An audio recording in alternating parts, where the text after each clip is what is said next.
pada kesempatan ini saya juga ingin menyinggung suatu paham yang lain yang juga populer, yang menurut saya mirip dengan pandangan neo-ortodoks ini. Dan ini populer di dalam kalangan banyak gereja. Ya, saudara pernah enggak dengar orang bilang, ini betul-betul jadi rema buat saya. Ya. Sekarang saya mau bahas soal pandangan soal rema ini.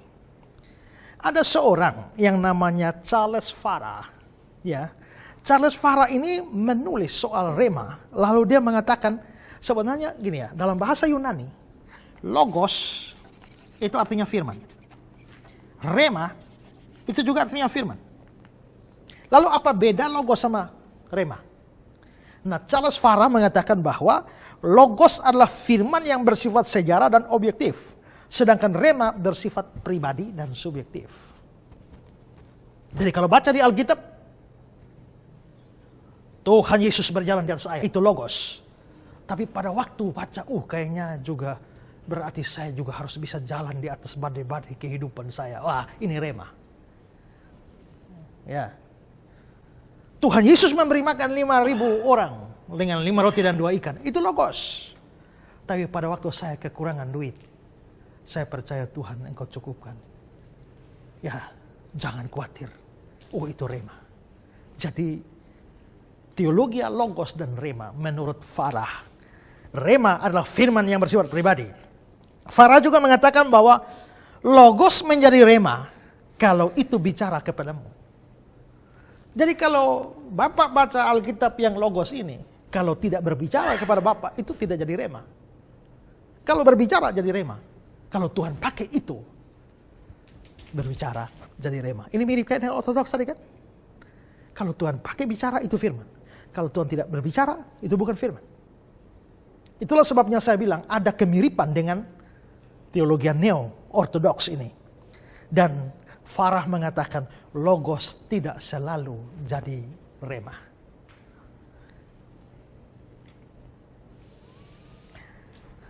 Kalau baca cerita-cerita Injil enak ya. Tuhan berbicara kepada saya.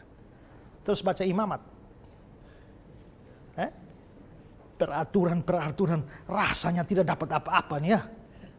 Berarti logos di dalam kitab Imamat tidak pernah jadi rema. Karena bagaimana Tuhan bicara mengerti saja tidak. Ini kambing mesti bikin begini, domba mesti bikin begini. Peraturan-peraturan yang memusingkan kita. Ya. Nah, itu pandangan seperti itu. Dan apa dasar mereka? Orang seperti Farah, Charles Farah, mengajar demikian bahwa logos itu objektif, rema subjektif. Kalau Allah pakai bicara, maka logos berubah jadi rema, tapi logos tidak selalu berubah jadi rema. Apa dasar seperti itu? Karena dasarnya adalah bahwa ada ayat-ayat tertentu yang memang menggunakan kata rema ketika Tuhan bicara kepada seseorang dan bukan memakai logos.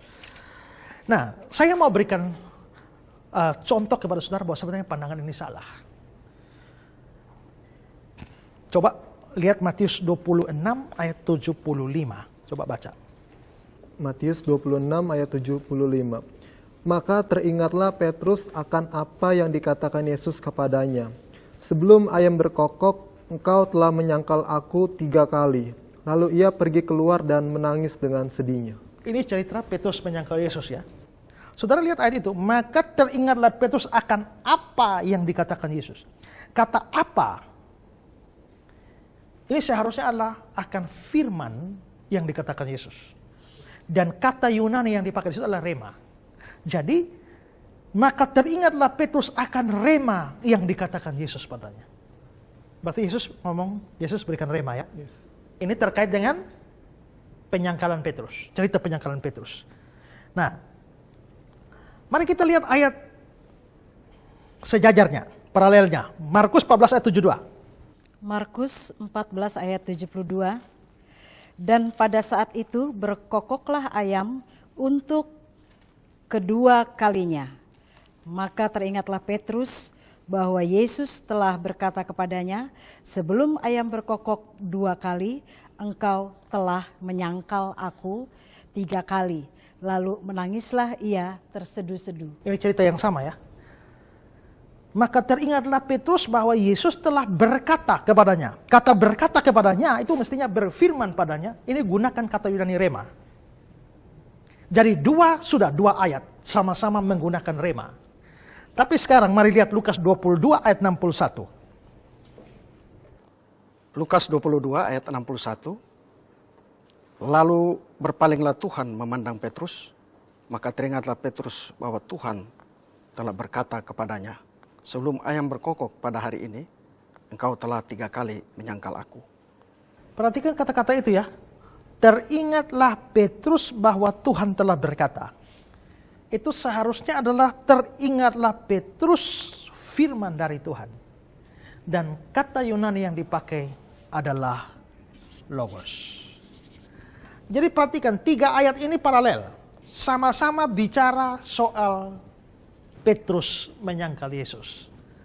Dari ayat yang pertama pakai rema, ayat kedua pakai rema, ayat yang ketiga pakai logos. Padahal kisahnya sama. Saya berikan contoh lain lagi ya. Coba kita melihat Lukas 24 ayat yang ke-8. Lukas 24 ayat 8. Maka teringatlah mereka akan perkataan Yesus itu. Ya, maka teringatlah mereka akan perkataan Yesus.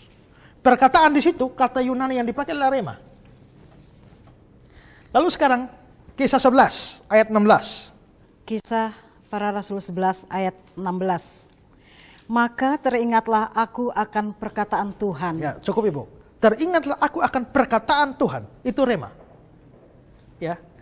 Sama-sama perkataan Tuhan ya. Perkataan Tuhan, rema. Perkataan Tuhan, rema. Sekarang Kisah 20 ayat 35. Dalam segala sesuatu telah kuberikan contoh kepada kamu, bahwa dengan bekerja demikian kita harus membantu orang-orang yang lemah dan harus mengingat perkataan Tuhan Yesus. Ya, cukup mengingat perkataan Tuhan Yesus. Kata perkataan di situ bukan lagi rema, tapi logos. Ya, berarti kalimatnya sama, 2 pakai rema, 1 pakai logos. Sama dengan Petrus menyangkal Yesus, 2 ayat pakai rema, 1 ayat pakai logos. Artinya apa? Artinya sebenarnya rema sama logos itu tidak beda. Itu hanya 2 kata yang sering dipakai secara interchangeable. Berbolak-balik, ganti-ganti, maknanya sama. Saya beri contoh saudara ya. Kalau saya bicara sama saudara-saudara, maksud dan tujuan saya adalah mengajar saudara-saudara. Maksud dan tujuan saya. Apa bedanya maksud sama tujuan?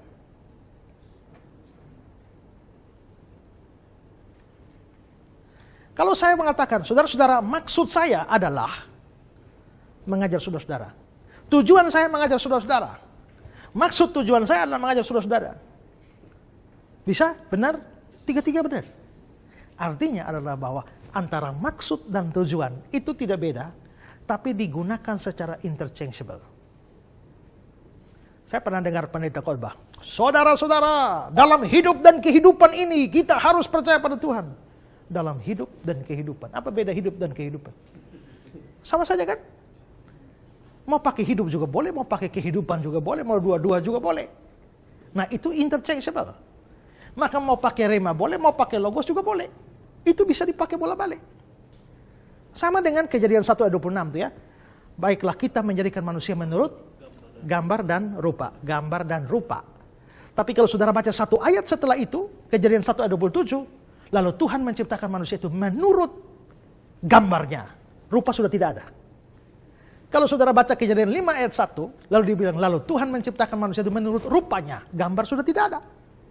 Kalau begitu gambar dan rupa, kadang-kadang boleh pakai gambar, kadang-kadang boleh pakai rupa, kadang-kadang mau double dua-dua, gambar dan rupa juga boleh. maka gambar dan rupa itu sama, itu interchangeable. Maka rema dan logos itu sebenarnya sama. Nah, Farah mengatakan bahwa kalau firman bicara kepada kita, maka logos berubah jadi rema. Kalau berbicara. Tapi kita lihat ya, saya bacakan Kisah 2 ayat 41. Orang-orang yang menerima perkataan itu memberi diri dibaptis. Pada hari itu jumlah mereka bertambah kira-kira 3.000 jiwa. Orang-orang menerima perkataan itu memberi diri dibaptis. Berarti ini firman, perkataan itu datang pada mereka.